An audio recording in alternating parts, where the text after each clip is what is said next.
Good morning, good evening, good afternoon. This is just a follow-up on the story of the SADC damning report on the elections, Zimbabwe's elections in 2023. There's been an article circulating in some of the social media talking of Zanu PF, Patrick Chinamasa, saying if SADC put pressure on Zimbabwe regarding this issue of the rigged elections, Zimbabwe will simply pull out. Well, this is not a big surprise, to be quite honest. Mugabe made a similar threat in 2008 after the 2008 rigged elections. We just play this. You can listen to it for yourself. Let it be known that we are in SADC voluntarily. If SADC decides to do stupid things, we can move out and withdraw from SADC. There you are. It's spelled out with the usual undiplomatic language. If SADC decides to do stupid things. So it is now SADC that is being stupid. The arrogance of the Zanu PF regime never ceases to amaze me, really. It's unbelievable.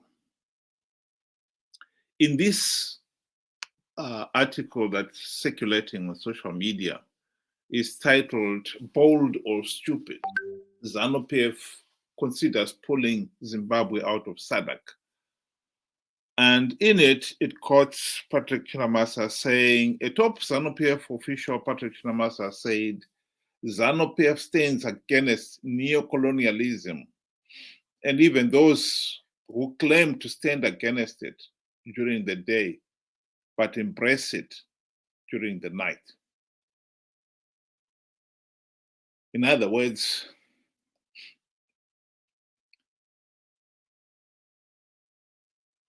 the regime is not admitting that the 23rd August elections were flawed and illegitimate. Indeed, when the SADC election observer team picked on that very issue, as we know, the SADC head of that election team, Dr. Neves Mumba, was viciously attacked by Patrick Chinamasa, among many other Zanu PF leaders, accused of all manner of things. And they didn't stop there. They went on to attack the president of Zambia,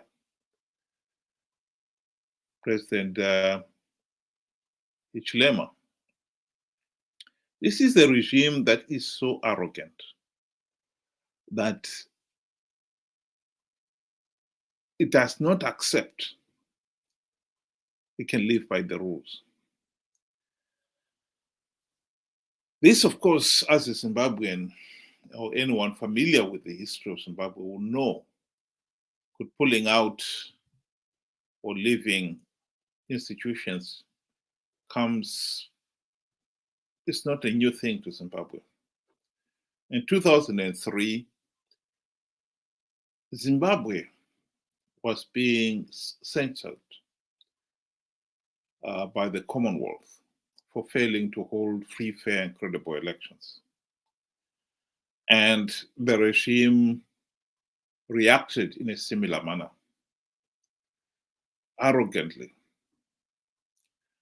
And when it became increasingly clear that the Commonwealth was going to put Zimbabwe out of the club, Mugabe withdrew the Zimbabwe from the Commonwealth. So we were not kicked out, we jumped before we were kicked out. And so the regime is threatening to do the same thing with SADC. The interesting thing about it is the AU election observer team was in Zimbabwe, and they too condemned the August 23rd elections. So if the AU was to stand firm and say no, no doubt Zanu PF will be accusing the AU of doing stupid things and pull out Zimbabwe. At this rate, I think Mnangagwa would wish he could cut out the map of Zimbabwe and relocate altogether somewhere in the middle of the Pacific, far from the madding crowds, so that we are no longer part of SADC and we are no longer part of Africa.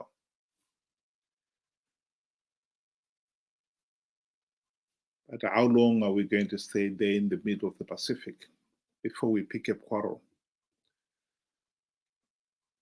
And this time it will probably be with the UN itself.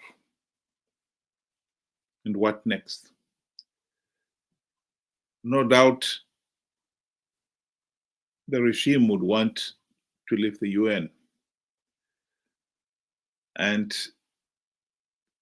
this time it will ask to stop the world so that we can hop off, Zimbabwe can hop off, go to another planet, Mars or Venice, or some such planet, far from everybody else. This is, of course, nonsensical. Zimbabwe is becoming a cantankerous country. Not because the people of Zimbabwe are cantankerous, but because Zanu PF is cantankerous. Quarrelsome, always ready to pick a quarrel with everybody else.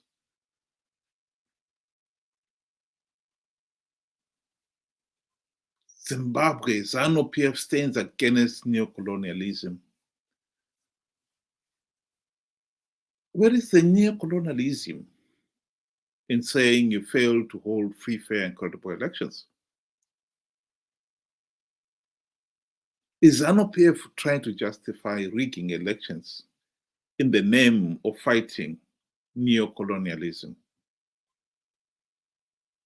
This is ridiculous. The people of Zimbabwe are being denied a meaningful say in the governance of the country under the disguise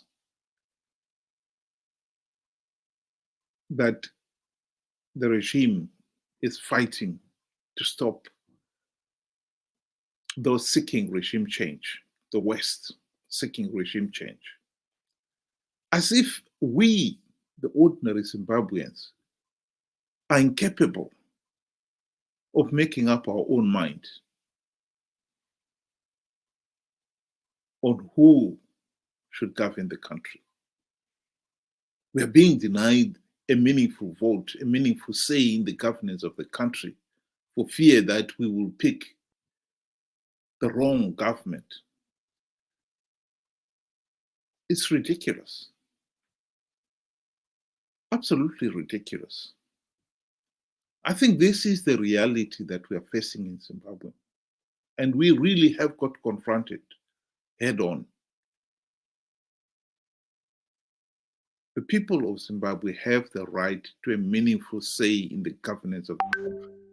That should not be negotiable. It is a right. It's not a privilege, it's a right.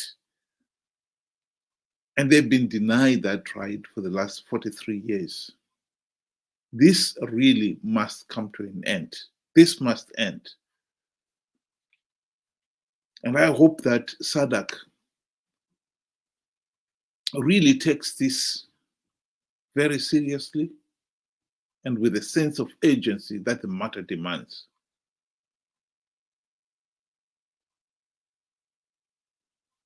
The threats of Zimbabwe withdrawing from SADC should not deter SADC from making the right decision. SADC should go ahead and have its extraordinary summit, which, according to some articles circulating in the social media, is scheduled to take place in Tanzania. They should go ahead. And I hope that they'll come up with a firm and unambiguous decision that the elections in Zimbabwe were not free, fair, and credible, and that this Zanu PF regime is illegitimate. And per se should step aside. If Zanu PF preempts that by withdrawing the country from SADC, so be it. I hope that the AU would also take heed of what Zanu PF has done and make it abundantly clear they cannot belong to the continental body either. And let's see them withdraw. We have to take Zanu PF head on. There cannot be any shying away from it anymore.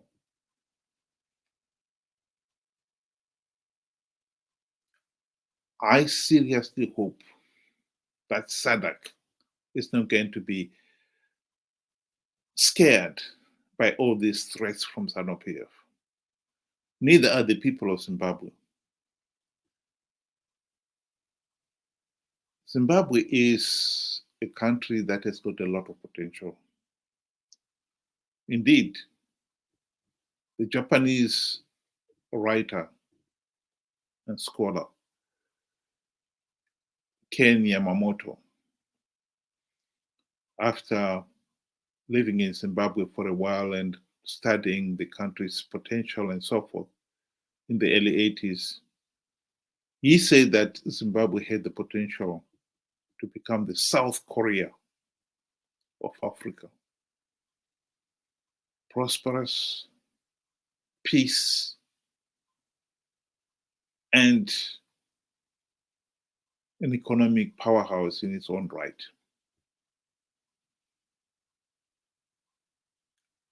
Instead, Zimbabwe has become the North Korea of Africa, ruled by individuals who believe that they have got the divine right to rule. And they've ruthlessly oppressed their own people in their single-minded pursuit to secure absolute power for themselves.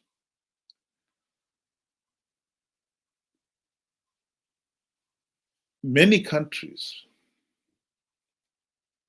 have found it very difficult to do business with Zimbabwe because of that. It is very difficult. It's near impossible to do business, honest business, with a regime that is corrupt, incompetent, and quarrelsome.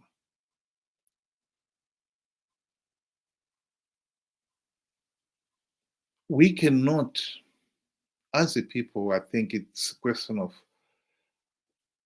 if you challenge the regime, it will be after you like a ton of bricks. We had the opportunity to implement the democratic reforms during the last GNU, but alas, the opposition turned out to be corrupt and incompetent. They were easily bribed by Robert Mugabe, and they forgot all about the reforms. and that costed the nation the opportunity to implement the reforms. This is a second bite of the cherry, and I believe we should make that count.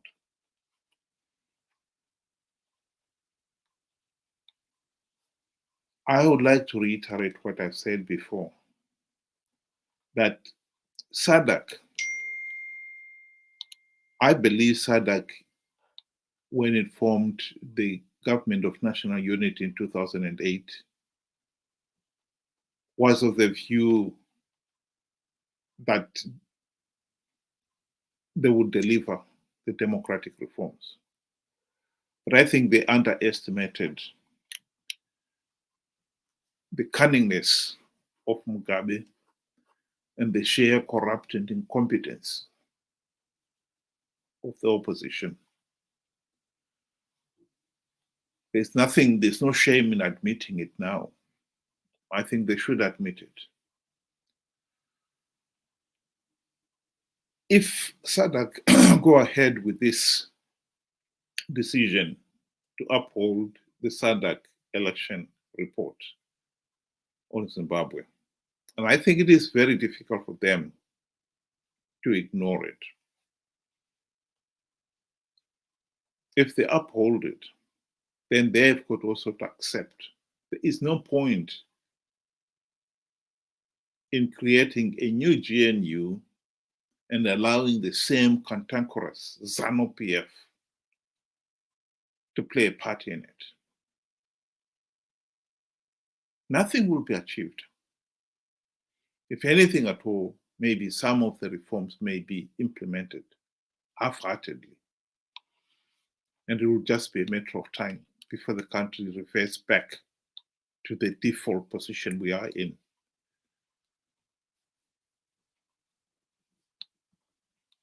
I think SADC, if I was SADC, I would also find it very difficult to pressure Zanu PF not to play the key role.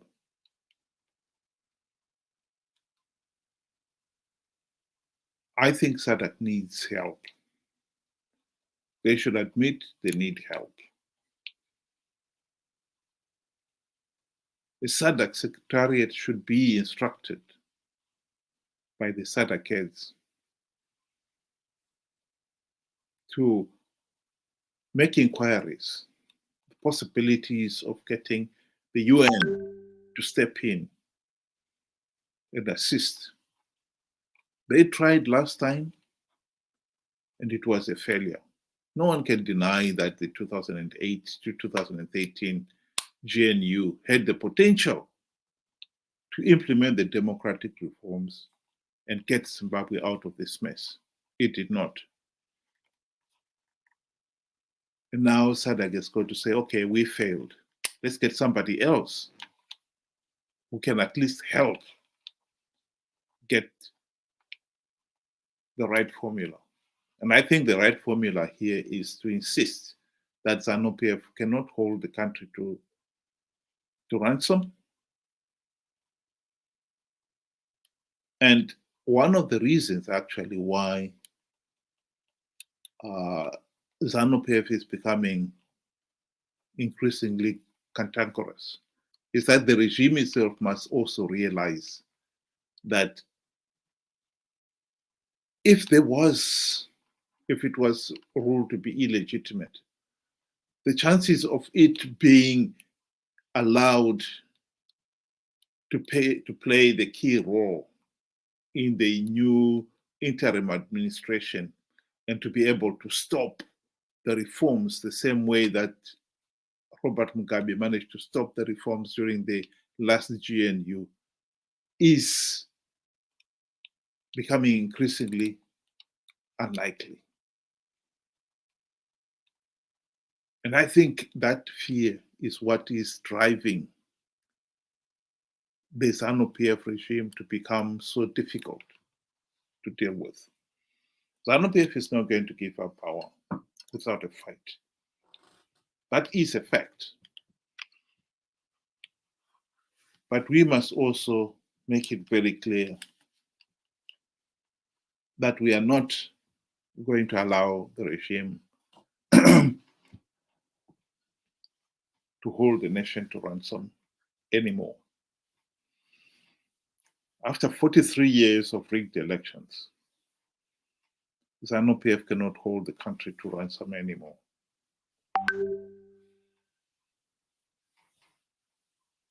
That is the reality. The statement by Patrick Chinamasa is nothing new. The outrageous attacks by the regime, including Patrick Chinamasa, of Dr. Mumba for his report, and President of Zambia, were completely over the top. But this is a regime that has no respect of others. This is a regime that is determined to stay in power at all costs. This is a regime that has steamrolled over the ordinary Zimbabweans. The SADC cannot stand up to it. What hope is there of the ordinary villager in the rural areas standing up to this regime? I think that is something that even SADC leaders themselves must ask themselves. If we buckle to the regime, do we seriously expect the ordinary person in the rural areas with no power of any kind to stand up to the regime? The answer is no. And make no mistake about it. If the regime is able to get away with it, I think we'll be looking at a situation where the regime will be going back to the drawing board and coming up with plans of how to consolidate its hold on power, so that next time they can get away with it. One of the ways that the regime has done that in the past, at least even since the last GNU, is to capture all the state institutions, the police, the army, the CIO, and the judiciary, and also the opposition itself. The level of incompetence in the opposition is not natural. I think we've heard stories of the opposition being infiltrated by Zanu PF operatives. That story cannot be dismissed without serious analysis. Some of the things that the opposition have done clearly shows that they had a hidden agenda. And corrupting officials is nothing new to Zanu PF. That is normal to them. It comes naturally to them.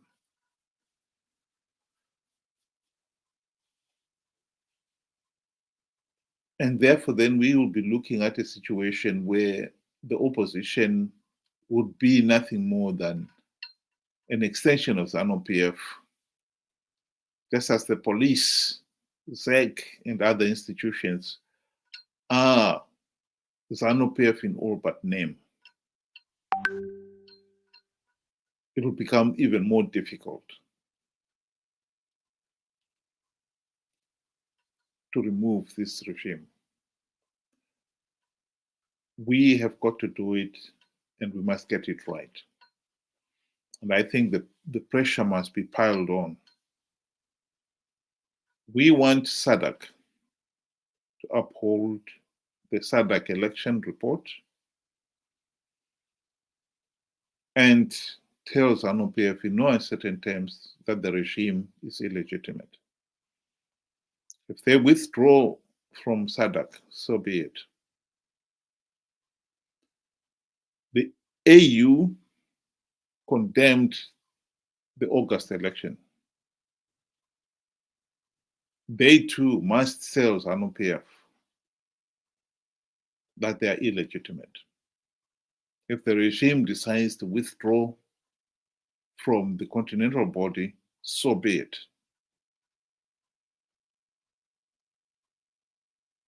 I think the people of Zimbabwe themselves must tell the regime that it is illegitimate. And if the regime has withdrawn from SADC and the AU, I think that will even give us a stronger platform to denounce this regime, to demand the democratic reforms, to demand a meaningful say in the governance of the country. This is what it's all about. Zanu PF read the 2018 and this recent one, the 2023 elections, denying the people a meaningful say in the governance of the country. This has been at the heart of our problem. And we must now confront that problem and deal with it. And I believe we can deal with it.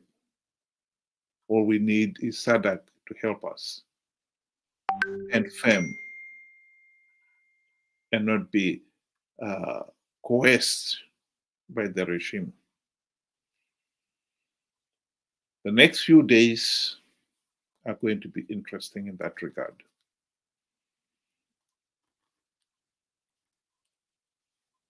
They're going to be interesting. They could be the game changer for Zimbabwe. With a bit of luck, if we get another chance to implement the reforms, it will definitely change Zimbabwe. It will put the country on a democratic footing, finally.